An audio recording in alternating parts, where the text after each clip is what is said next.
નમસ્કાર દર્શક મિત્રો, अब तकના ખાસ અહેવાલમાં આપનું સ્વાગત છે। વડાલી નગરપાલિકાના નામે અત્યારે બૂમો ઉપડી છે, જ્યાં સ્વચ્છતા, પાણી અને રોડ અને નગરપાલિકાની દયનીય હાલત જોવા મળી છે।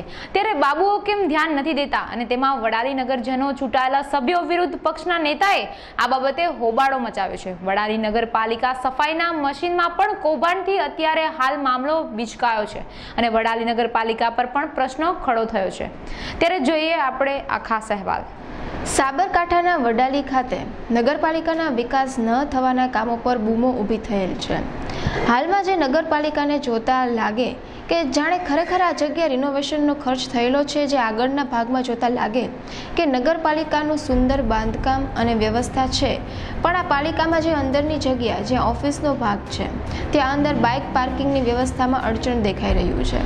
અહીંયા જે પ્રમાણે પીવાના પાણીના ટાંકા પણ ખુલ્લા દેખાય છે અને જે દિવાલો દેખાઈ રહી છે કે પેઇન્ટિંગની જરૂર છે, જે પાણીના ટાંકામાં આટલો કચરો છે, તો હાલ સમજી લો જ્યાં ઓફિસની જગ્યા છે ત્યાં જ ગંદકીના ઢગ, સફાઈ માટે ધ્યાને નહીં આવતું હોય કે શું જે કચરો જે રીતે જામી ગયો છે તે લાગે છે કે ક્યારેય સાફ ન થયો હોય। વાયરો પણ ગમે તેમ ખુલ્લા પડ્યા છે, ત્યારે પૂછવાવાળું કોણ? જીવતા વાયરની લાઇન પાસે એસીનું પાણી ટપકે છે, પણ અહીંયા ચાલે છે તેમ ચાલશે। ઓફિસમાં પંખા ચાલુ, સ્ટાફ મોજમાં રહેવા કહેવા કે સાંભળવા વાળું કોઈ નથી। ઓફિસના દરેક પંખા ચાલુ છે, બિલ ક્યાં પોતાને ભરવાનું છે, જેમ ચાલે છે તેમ ચાલવા દો। ગંદકીના ઢગ, વાયર લબડતા, જુઓ પતરાના શેડ જે લબડતા છે, હવે તમે સંભાળી જ લો કે ખર્ચ આ રિનોવેશનનો કેટલો કર્યો છે। લાગે છે કે આ રિનોવેશનમાં 22 લાખ ઉપર ખર્ચ, જે વર્ષ 2015-16માં પૂર્ણ કરવામાં આવેલો। જોઈ લો આ પરિસ્થિતિ। નગરપાલિકાના નવીનીકરણ માટે 2010માં ગ્રાન્ટની ફાળવણી થયેલી હતી। એમાં 22,36,700 રૂપિયાની ગ્રાન્ટની સરકારશ્રી તરફથી ફાળવણી થઈ હતી અને એનો ખર્ચ 15-16ના વર્ષના અંદર પૂર્ણ કરવામાં આવ્યો હતો અને એકચ્યુઅલ ખર્ચ 22,37,400 રૂપિયાનો થયેલો છે। એટલે નગરપાલિકાના અંદર રિનોવેશનની કામગીરી કરાવેલી, એનો જરૂરી એસ્ટિમેટ બનાવી ટેન્ડર પેપરમાં, ન્યૂઝપેપરમાં જાહેરાત આપી, ભાવો મંગાવી અને કામગીરી કરાવેલી છે જે તે સમયે। વડાલી નગરપાલિકામાં જે સફાઈ માટે સ્વીપર મશીન ખરીદવામાં આવ્યું છે, તેના માટે ચૂંટાયેલા સભ્યો અને નગરજનોમાં ભારે રોષ પ્રગટ થયેલો છે અને આવા બધા કૌભાંડ માટે આરટીઆઈની માંગણી કરવામાં આવી હતી અને તેનો જવાબ પણ લોકોને મળેલ નથી અને ઘણી બધી સમસ્યાઓ લઈને લોકોમાં ભારે રોષ જોવા મળેલો છે। જે મશીન ખરીદાઈ છે તે 15થી 16 લાખની છે એવા આક્ષેપો કરાયા છે અને જે મશીન રોડ બરાબર સાફ નથી કરી શકતું અને વારે વારે બગડી જાય છે અને જે સફાઈ માટે મશીન મંગાવ્યું છે, શું તે આરટીઓ માન્ય છે કે શું, એ પણ એક મોટો પ્રશ્ન ઊભો થયો છે। અપક્ષનો આક્ષેપ છે આવી જ કિંમતમાં મોટી સફાઈ માટે વ્હીકલ આવી શકે તો આજે છકડા પર ફિટ કરાયું હોય તેવું શું કામ લેવામાં આવ્યું છે? આવા આક્ષેપો સાથે ઓફિસ આગળ ઘેરાવ પણ કરવામાં આવ્યો હતો। જે હોય તે, પણ હાલ જે સાફ કરવા માટે માણસોનો પણ ઉપયોગ કરાયો છે, એટલે હાલની પરિસ્થિતિ જોતા 30 લાખ પાણીમાં ગયા હોય તેવું દેખાઈ રહ્યું છે। મેં રોડ સ્વીપર ખરીદ્યું છે। આ રાષ્ટ્રીય પર્વની ગ્રાન્ટ હતી, એના મેં એક 4-5 આઇટમ હતા કે તમે સ્પેસિફિક કર્યા હતા એમને કે આઇટમો આ જ ખરીદી શકો છો। એના મેં અમે બધા બોડીને નિર્ણય કે આપણે રોડ સ્વીપર ખરીદીએ ઓર અમારે જરૂરી હતો, એટલે આ એના માટે અમે 16 લાખની ગ્રાન્ટ હતી, એના મેં અમે 14મા નાણાં પંચની ગ્રાન્ટ પણ એના મેં ઉમેરી અને જે અમાઉન્ટ ભેગું થયું, જે મશીન માટે જરૂરી હતો, આ મશીન ખરીદવા માટે અમે પ્રોસિજર કર્યું। પણ રાષ્ટ્રીય પર્વની ગ્રાન્ટ સમય મર્યાદા પૂર્ણ થઈ ગઈ હતી, એટલે એને લેપ્સ થવાનો સમય આવ્યો, એટલે અમે દોડ ભાગ કરી આ મશીન ગ્રાન્ટ પરત લાવ્યા પછી એની અમે પ્રોસિજર કરી, ટેન્ડર કર્યા, ઓનલાઈન ટેન્ડર કર્યા છે અમે। ઓનલાઈન ટેન્ડર મેં જો ટેન્ડર આવ્યા છે, આ જે ભાવ એના મેં છે, આ ભાવથી અમે આ મશીન ખરીદ્યું છે। બેન, એવા આક્ષેપો ઉઠાય છે કે જે મશીન લાવ્યા પછી જ્યારે ત્યારે સર્વિસમાં જ હોય અને સફાઈ કામ નથી થતું મશીનથી, કયા કારણોસર, શું? ના, આ એક હાઇડ્રોલિક મશીન છે જેના માટે ટેકનિકલ માણસોની જરૂરત પડે છે ને આ માણસો અમારી જોડે અવેલેબલ નહોતા, એટલે આ મશીન અમે લાવ્યા પછી થોડાક સમય અમારી જોડે રહી એમના માણસો જે મશીન જ્યાંથી અમે ખરીદી છે એ ત્યાંથી એમના માણસો મોકલ્યા છે. આ માણસો રોજ અમારા માણસોને અહીંયા ટ્રેનિંગ આપે છે ને મશીન સારી રીતે વર્ક કરી રહ્યું છે. રાઠોડ જીસી મોવસી, પૂર્વ નગરપાલિકા પ્રમુખ. હાલ વિરોધ પક્ષના નેતા તરીકે હું ચાલું છું. હું જ્યારે પ્રમુખ હતો તે ટાઈમે જે રોડ સ્લીપર અત્યારે લાવવામાં આવ્યું છે એ રોડ સ્લીપર ડેમો માટે વડાલી નગરપાલિકામાં 4 વર્ષ પહેલાં આવેલું, બરાબર. એ ટાઈમે 9 લાખની કિંમતની વાત થયેલી, પણ એમાં એમ કહેતો હતો કે ભાઈ તમને થોડા ઘણા સેટિંગ કરી આપી અને આની કિંમત ઓછી કરી આપશો, બરાબર. એ રોડ સ્લીપર 9 લાખનું અત્યારે 31 લાખમાં લેવામાં આવ્યું છે. રોડ સ્લીપર રિક્ષા પર બનાવવામાં આવ્યું છે, આરટીઓ માન્ય નથી, બરાબર. રોડ સ્લીપર 4 મહિનાથી લેવામાં આવ્યું છે, પણ 1-2 દિવસ કામ આવ્યું નથી રોડ સ્લીપર. અને જેવું 1 દિવસ ડેમો માટે કાઢ્યું બહાર તો એની એક્સેલ તૂટી ગઈ, બરાબર. અને જે રોડ સ્લીપર 31 લાખમાં લેવામાં આવ્યું છે, આપ તમે જાતે જઈને જોવો તે 10 લાખની વસ્તુ નથી અને 31 લાખ ચૂકવવામાં આવેલા છે. અને આમને મોટું ભાજપ શાસિત નગરપાલિકાએ મોટું કૌભાંડ કર્યું છે આમાં. અને પેમેન્ટમાં જે રાષ્ટ્રીય પર્વની ગ્રાન્ટ આવેલી 50% એ અને 50% સ્વભંડોળના કરી અને એ મસ્જિદ ખરીદવામાં આવેલું છે. નગરપાલિકા જે ગ્રાન્ટનો દુરુપયોગ કરવામાં આવે છે એની તટસ્થ તપાસ થવી જોઈએ અને જે તે કાયદેસરની કાર્યવાહી કરીને જે તે આમાં કૌભાંડમાં સામેલ છે એમના પર કાયદેસરની કાર્યવાહી થવી જોઈએ. અને જ્યારે બી આ મશીનથી કંઈ પ્રોબ્લેમ થશે એ આરટીઓ માન્ય નથી, એનો વીમો લેવામાં આવતો નથી, તો કોઈ બી કર્મચારીની જવાબદારી કોના સિરે રહે એ પહેલું તો પૂછવાનું છે. વડાલી નગરપાલિકાની અંદર મોડલવાળા ગન્નારાની અંદર બી ખૂબ મોટા પાયે ભ્રષ્ટાચાર થયેલો છે. તેમજ કોંગ્રેસ પક્ષની જ્યારે અજીતસિંહ વખતે જે બોડી હતી તે વખત શૌચાલયના બિલો ઘણા રોકી રાખવામાં આવ્યા હતા, જે હવે ભારતીય જનતા પાર્ટી શાસક પક્ષ તરીકે એ બિલોની ફાળવણી પણ થઈ ગઈ છે કે જેની અંદર કામની બરાબર નથી અને બિલ અમે કોંગ્રેસ પક્ષ દ્વારા કોંગ્રેસની બોડી વખતે રોકવામાં આવેલા હતા. તે બિલોની એમને આવ્યા પછી કોઈપણ તપાસ કર્યા વગર બિલની ફાળવણી કરી દેવામાં આવી છે. આ રીતના વડાલી નગરપાલિકાની અંદર શાસક પક્ષ દ્વારા ઘણા કામો થતા નથી, પબ્લિક હેરાન થઈ રહી છે. રોડ સફાઈ કામદારો થતા અનશન ઉપર વારંવાર કામદારો પણ ઉતરી જાય છે. વહીવટ ખાડે ગયેલો છે નગરપાલિકાનો. તેમજ જનતા તાહીમામ પોકારી ગઈ છે કે અમે ક્યાં આ બોડીને બેસાડી અને વડાલીના વિકાસને બ્રેક વાગી ગઈ છે. એટલે હવે નગરજનો પણ આ કૌભાંડથી અને આ બોડીથી ત્રસ્ત થઈ ગયેલા છે. આ તમે કૌભાંડની વાત કરી, તો આ બીજી જે સફાઈની વાત છે એ શું છે? સફાઈમાં રોડ સ્વીપર આવ્યું છે એની અંદર પણ મોટો કૌભાંડ થયેલો છે એવું અમને જાણવા મળ્યું છે. અમે એની આઈટીઆઈ માહિતી પણ માંગી છે અને તેના એવિડન્સ બી અમે ભેગા કરી રહ્યા છીએ. ટૂંક સમયમાં અમારી જોડે માહિતી આવી ગયા પછી અમે નગરજનોને ખુલ્લા પાડીશું અને એ પત્રને અમે ખુલ્લો પાડીશું, એ બિલોને અમે ખુલ્લા પાડીશું.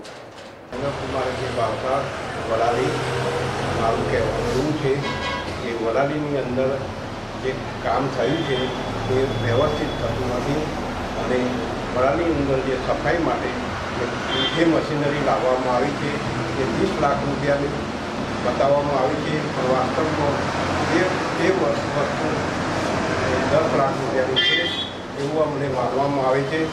અને આ બધા પૈસા છે એ ખવાઈ ગયા છે એવું લાગે છે. અને બીજું જે વડાલીની અંદર જે સફાઈ માટે જે કામ થાય છે તેમાં અડધા ખાડા રહ્યા છે, બરાબર સફાઈ થતી નથી અને બધું ખાડા ખડિયાત જેવું છે. અને જે એમને જે ઇલાકો છે એ બાજુ 3-4 વખત રોડ થઈ ગયા છે, ત્યારે અમારી બાજુ એક જ વખત રોડ થયો છે, એ રતી કાકા વખતનું છે. ત્યાર સુધી અમને કોઈ રોડ મળ્યો નથી. અમારું આ કહેવાનું છે. પબ્લિક બિચારી હેરાન થઈ જાય છે અને લોકો પણ હેરાન થઈ જાય છે. એટલે આવું કામ ચાલે છે. નગર પંચાયત કોઈ ધ્યાન આપતું નથી. બધા નગરપાલિકાના જે સભ્યો છે એ બધા નગરપાલિકાઓ બેસીને વેર કરે છે અને અમારે ત્યાં જોવા માટે આવતા નથી. એક જ વખત આવ્યા છે, 3-4 વર્ષમાં એક જ વખત આવે છે જોવા માટે, પછી આવતા જ નથી. પછી અમારે કરવાનું શું? આ જ પ્રમાણે તપાસ કરતા જે ફાયર ફાઇટર જે ગવર્મેન્ટ દ્વારા ફાળવવામાં આવ્યું છે તે પણ હાલ માત્ર ધૂળ ખાઈ રહ્યું છે. જે ટેકનિકલ સ્ટાફ ન હોવાને કારણે આ માત્ર શોભાના ગાંઠિયા સમાન પડી રહ્યું છે, ના કોઈ જોવાવાળું કે પૂછવાવાળું. અત્યારે આ ફાઇટર લાખો રૂપિયા આગની જેમ ઓલવાઈ ગયા છે. સરકારશ્રી દ્વારા મિની ફાયર ફાઇટર અમને ફાળવવામાં આવેલું છે, અને જે દિવસથી મિની ફાયર ફાઇટર સરકારશ્રી દ્વારા અમને ફાળવવામાં આવે છે તે જ દિવસથી અમે નગરપાલિકાના કોઈ કાયમી કર્મચારી અને ફાયરની રેગ્યુલર ભરતી ન થયેલી હોય અમે કર્મચારી ફિક્સ કરેલા છે. એ જ કર્મચારી આ ફાયરની કામગીરી કરશે અને સરકારમાંથી વખત ફાયરની ટ્રેનિંગ આપવામાં આવે તે વખતે પણ અમે અમારા આ જે કાયમી નક્કી કરેલા બંને કર્મચારીને જ અમે ત્યાં મોકલે છે અને એ લોકો ટ્રેનિંગ પણ ફાયરની વખત અને સમય પર સરકાર આપે એ જ સમય દરમિયાન એ લોકો ટ્રેનિંગ પણ મેળવે છે. અમારે ફાયર ફાઇટર જો સરકારશ્રીમાંથી આપેલ છે એના માટે અમારે વડાલી ડ વર્ગની નગરપાલિકા છે અને અહીંયા જો લઘુત્તમ મહેકમ મંજૂર થયેલો છે એટલે જે માણસો અમારી જોડે છે એનામાંથી અમે 1-2 માણસો ફાયર ફાઇટર માટે સ્પેશિયલ રાખ્યા છે. જ્યારે પણ કંઈ આગજનીની ઘટનાઓ બનતી હોય તો અમારા માણસો ત્યાં ફાયર ફાઇટરની બધી ફરજો આઈજ બજાવે છે. ઇવન સરકાર કી તરફથી જ્યારે પણ એમને ટ્રેનિંગ આપવામાં આવે તો આ માણસો અમારા જાય છે ત્યાં. ઓર હાલ સુધી કોઈ આવી કમ્પ્લેન આવી નથી ઓર ફાયર ફાઇટર સારી રીતે વર્ક કરી રહ્યો છે. એના માટે ફાયર ફાઇટરના નિષ્ણાત સ્ટાફ એપોઇન્ટમેન્ટ કરવા પડતા હોય તો કેમ નથી કરાયેલા? એકચ્યુઅલી મેં ફાયર ફાઇટરમાં જે નિષ્ણાત માણસોની જરૂરત પડે છે પણ અમારી નગરપાલિકામાં આટલો મહેકમ અમે લઈ નથી શકતા કે જે અમારી જોડે છે ઓલરેડી જો મહેકમ મંજૂર થયો છે એના ઉપરાંત છે ઓર અગર અમે લઈએ તો કંઈક ને કંઈક અમે સરકારને ઉપરી જઈએ છીએ. વડાલી નગરપાલિકા દ્વારા કેટલાય મશીનની ખરીદી કરવામાં આવી છે. આ ખરીદી ફક્ત ગટર લાઇનની સાફ સફાઈ માટે કરવામાં આવેલી છે. એ છતાં વડાલી નગરપાલિકા વિસ્તારની અંદર બધા વિસ્તારોમાં અનેક વિસ્તારોમાં પણ ગટર કેટલી વખત ભરાઈ જાય છે પણ આ લોકો કોઈ જાતના સાફ સફાઈ કરતા નથી. નાના પંચાયતના એક સામાન્ય વ્યક્તિનો ત્યાં મોકલી અને સાફ સફાઈ કરી નખાવે છે. અમારા નગરપાલિકામાં માણેકચોક વિસ્તારમાં એક મોટો ખાડો પડી ગયો છે. આ પાલિકાને મોટો ખાડો જબરજસ્ત પાણી ભરાઈ ગયું છે. અવર જવર માટે ફક્ત 1-2 ફૂટ જેટલી જ જગ્યા છે તે છતાં લોકો પાણીમાં થઈને આવવું પડે છે, ગાડીઓ લઈને આવવું પડે છે. લોકો વારંવાર પડી જાય છે. પંચાયતમાં વારંવાર અરજીઓ કરી પંચાયતવાળા કોઈ અમારું સાંભળતા નથી અને આ હિસાબે વારંવાર અરજીઓ કરે છે તો પંચાયતમાં કોઈ એક્શન લેતા નથી અને ખાડો જ્યારે જઈએ તો એમ જ કે ભાઈ પૂરાઈ જશે તો આ દિવસ પૂરાયેલો નથી અને એ રીતે પંચાયતમાં જ્યારે પૂરાય ત્યારે સામાન્ય માટી નાખી અને એ લોકો એનું પૂરણ કરી નાખે છે. પંચાયત એના પૈસા ચૂકવી દેશે દાડીદાર લોકો ભ્રષ્ટાચાર કરી રહ્યા છે. બદલામાં ગામનું વહીવટ બાબતે કોઈ વસ્તુ જજ નહીં અને પાલિકા દ્વારા ખરેખર તપાસ કરવામાં આવે તો લોકો પ્રમાણ બહાર આવે. એક જબરદસ્ત પરિસ્થિતિ છે માટે આવું જો પ્રમાણ બહાર પાડવામાં આવે તો પાલિકાને ખબર પડે કે 2019ની ચૂંટણીમાં ભાજપને જબરદસ્ત માર પડે એવી પરિસ્થિતિ પહેલાં થાય. ટીમ જ્યારે વડાલી નગરમાં તપાસ કરવા અર્થે નીકળી ત્યારે જોઈ લો વડાલી શહેરના હાલ રોડ ઉપરની ગંદકીના ભારે ઢગ જ્યાં હોય ત્યાં બ્લોક થઈ ગયેલા છે પણ તંત્ર ક્યારેય સાફ નથી કરતું. અને જે ગંદકી હાલ આ ગરમીના સિઝનમાં છે તો ચોમાસાની પરિસ્થિતિ શું હશે? પાણી જવા માટેની લાઈનો બ્લોક થઈ ગયેલી છે. તમે જોઈ શકો છો કે પીવા માટે ડંકી છે ત્યાં ગળો મૂકી શકાય તેવી પરિસ્થિતિ નથી. સાવ ખરાબ હાલત કે જ્યાં ગંદુ પાણી અંદર ઉતરતું હશે કે કેમ એ પણ એક પ્રશ્ન છે. આ તંત્રને દેખાતું છે કે કેમ? વડાલીમાં દર વર્ષે બીમારીની મોટી સંખ્યા અહીંયા જોવા મળતી હોય છે. સરકાર સ્વચ્છ ભારતની વાત કરે છે પણ બાબુઓ એસીમાં બેસીને બહાર જુએ તો ખ્યાલ આવે કે લોકોનો શું હાલ છે. એ જ રીતે વડાલી શહેરના ગલીએ ગલીએ થાંભલાના જીવતા વાયરો ખુલ્લા પડ્યા છે. તમે જોઈ શકો છો કે જે વાયરો નીચા અને કોઈ પણ આવતા જતા ભૂલથી કોઈ અનિચ્છનીય ઘટના બનવા માટે જવાબદાર કોણ રહેશે? અબોલ જાનવરો પણ અહીંથી ગુજરતા જતા ક્યાંક આ વાયરની હડફેટમાં આવી શકે તેમ છે. નાના બાળકો રમતા જતા મોટી જાનહાનિ થઈ શકે તેમ છે. આવી કેમ વડાલી નગરપાલિકા બેદરકારી સેવી રહી છે? કેમ તંત્રનું પાણી હલતું નથી? લોકો બૂમો પાડી રહ્યા છે પણ આ નગરોળ તંત્ર ક્યારે આ નજરે ચડશે અને લોકોની સમસ્યા સાંભળશે? વડાલી નગરપાલિકા વિસ્તારમાં વીજ વાયરો ખુલ્લા છે જેમાં બાળકોનું ભાવિ પણ જોખમાયેલું છે. તેમજ ફળીએ અને સોસાયટીમાં ગંદકીના ઢગલાઓ ખૂબ જ છે. કોઈ સફાઈ કરવામાં આવતી નથી અને સત્તાધીશો મરામતની ગ્રાન્ટ પણ કાગળ ઉપર વાપરી નાખે છે અને તેમને એમ જ રસ રહેલો છે. વિકાસના કામમાં રસ રહેલો નથી, પ્રજાના કામમાં કોઈ રસ રહેલો નથી અને ગંદકી એટલી બધી ખૂબ વધી ગઈ છે કે આવનાર દિવસોમાં વડાલીમાં રોગચાળો ફાટી નીકળે તેવી પૂરેપૂરી દહેશત વર્તાય. રોડ ઉપરના ખાડાઓ તેમજ એ કોઈ રિપેર થતા નથી, કોઈ ગાડી જાય તેમજ કોઈ બાળક પડે તો એની જિંદગી પણ જોખમાય તેમ છે. તેમજ સત્તાધીશોના ફરિયાદો કરવામાં આવે છે તો એ કોઈની ફરિયાદો સાંભળતા નથી અને કાગળ ઉપર વતાવી પૈસામાં જ એમને રસ રહેલો છે. ટીમ જ્યારે લોકોની સમસ્યા જોતા રહીશ એરિયામાં પાણીની સમસ્યા જોવા તેવનો ચિતાર મેળવવા નીકળી ત્યાં તો હાઈવે પર જ તમે જોઈ શકો છો કે પાણી કેટલું વેડફાય છે. ગવર્મેન્ટ બૂમો પાડી રહી છે જળ બચાવો, પણ તંત્રને આ ક્યાં દેખાય છે?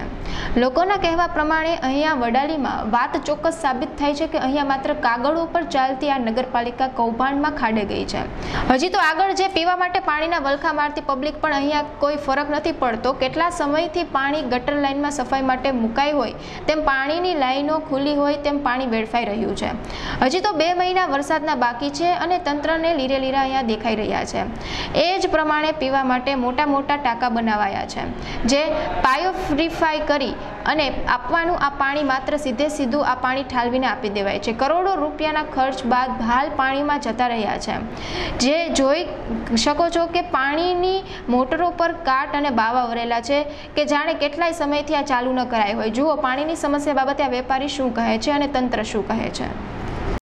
ઘણા સમયથી આ ખૂબ મોટું લીકેજ છે અને વારંવાર રજૂઆતો અહીંથી કરી હતી પણ કોઈ કશું ધ્યાન આપતું નથી. કાં તો એ લોકોને લીકેજ કાઢવામાં રસ નથી, કાં તો એ કામ કરવામાં રસ નથી. અને છેલ્લા ઘણા સમયથી આવી રજૂઆતો થાય છે અને એના લીધે તો બાજુમાં ગટર જાય છે. ગટરનું પાણી અને આ પાણી બંને મિક્સે થાય છે. ભૂતકાળમાં ગટરનો પ્રોબ્લેમ બનેલો અને ખોલાયેલું પણ પરિણામ શૂન્ય છે. અને જ્યારે પાણી પુરવઠાવાળાને મળીએ છીએ તો ક્યાંક આ થાય એવું નથી. કઈ 3 લાઈનો જાય છે. હવે આ વિષય ખરેખર કોનો છે? પાલિકા નક્કી કરે.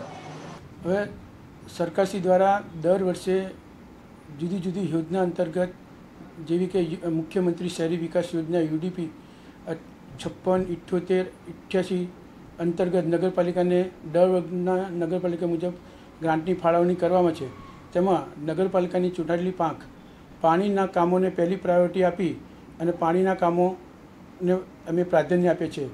તે અંતર્ગત નગરપાલિકા વડાલીએ UDP 88 હેઠળ રામનગર અને રામનગરમાં 1.5 લાખ લીટરની ઊંચી ટાંકી અને 4 લાખનો સમ તથા બ્રહ્માણીનગરમાં 1.5 લાખ લીટરની ઊંચી ટાંકી અને 4 લાખ લીટરનો સંપની કામગીરી પૂર્ણ. એ ઉપરાંત જિલ્લા આયોજન મંડળની ગ્રાન્ટમાંથી શાંતિનગર ખાતે પણ 1.5 લાખ લીટરની ટાંકી બને છે. આમ વડાલી નગરપાલિકાના પાણીના કામો માટે પહેલી પ્રાયોરિટી આપવામાં છે અને સરકારશ્રીના શહેરી વિસ્તારના પાણીના આયોજન અંતર્ગત 100 કરોડ રૂપિયાના કામ અંતર્ગત ખેડબ્રહ્મા, વડાલી અને ઈડર નગરપાલિકાને ધરોઈ ડેમનું પાણી ડાયરેક્ટ મળી રહે એ યોજના માન્ય આપણા મુખ્યમંત્રી શ્રી રૂપાણી સાહેબે 25/5/2017ના રોજ આ યોજનાનું લોકાર્પણ કરી 3 શહેરોને ચોખ્ખું અને ધરોઈ ડેમનું પાણી મળી રહે એ માટેનું લોકાર્પણ કર્યું. તે અંતર્ગત હાલમાં નવાનગર ખાતે જે સંપ બનાવેલો છે પાણી પુરવઠા અને ગટર વ્યવસ્થા બોર્ડે તેમાંથી નગરપાલિકા વડાલીને દરરોજનું 2 mld પાણી મળે છે અને એ અમારા ફિલ્ટર પાડવામાં આવે છે અને અમે જરૂરી ફિલ્ટ્રેશન કરી અને શહેરમાં પૂરવાય. જે પહેલાં આ પ્રોજેક્ટ પહેલાં વડાલી શહેર 5 થી 6 દિવસે પાણી આપતું હતું તેની જગ્યાએ હાલ વડાલી શહેરના અંદર નગરપાલિકા દ્વારા એકાંતરે 45 મિનિટ પાણી પૂરું પાડવામાં છે. એટલે હાલમાં કોઈ પાણીનો પ્રશ્ન અમારે નગરપાલિકા વડાલી ખાતે રહેતો નથી. પાણી તો ગામ में પાણીની તો હવે બહુ શાંતિ થઈ ગઈ છે. લોકો મેં એકાત્રે અમે પાણી આપીએ છીએ. ધરોઈ યોજના છે ખેડ, ઈડર और વડાલી માટે જો સરકારશ્રીની યોજના હતી, આ યોજના અંતર્ગત અમારે ગામ में પૂરા પાણી પર્યાપ્ત પૂરતો પાણી મળી આવે છે. એટલે ગામ में પાણીની કોઈ પ્રશ્ન છે નથી. અમુક જો પ્રગતિ વિસ્તાર છે જે હાલ નવીન બન્યા છે ત્યાં અમારી નવી લાઈનો નખાય છે, અમુક કામ ચાલુ છે. જુઓ હવે આ નગરપાલિકા જે સ્વચ્છતાના જે સાધનો અને બીજા કેટલાય મશીનો, પાણીની મોટરો, કચરા ભરવાના સાધનો, કચરો જમા માટેના જે કેટલાય સમયથી જે ખુલ્લા છે તેવા કિંમતી જે તમે જોઈ શકો છો કે ક્યાંય જાણે મૂકવા માટે તંત્ર ધ્યાને કે સ્વચ્છતા માટે માત્ર કાગળો પર જ ચાલતી આ વડાલી નગરપાલિકા જે લોકોના કહેવા પ્રમાણે અહીંયા સાબિત થાય છે. તેથી લોકો હોબાળો કરે એ વ્યાજબી છે. જે લોકોના માટે વ્યવસ્થા કરવા માટે અહીંના પોતાના સ્વાર્થ માટે આ નગરપાલિકા હાલ આ રીતે ચાલશે તો મોટો હોબાળો થઈ શકે તેમ છે. સરકાર આ બાબતે ધ્યાન આપે તે જરૂરી છે. લોકોના ટેક્સ આ રીતે ગેરબલ્લે જાય તે યોગ્ય નથી. આ તો મીડિયા સમક્ષ જે થોડું નજર આવ્યું. આવું તો મસમોટું કેટલું કૌભાંડ હશે જે તપાસનો વિષય છે. લોકોનો ભરોસો આ નગરપાલિકા પરથી ઉતરી જાય તે પહેલા તંત્ર યોગ્ય કાર્યવાહી કરે એ જોવું રહ્યું. તો દર્શક મિત્રો, ફરી મળીશું એક અબ તકના ખાસ અહેવાલ સાથે. ત્યાં સુધી તમારી દોસ્ત ખુશીને રજા આપો અને જોતા રહો અબ તક. નમસ્કાર.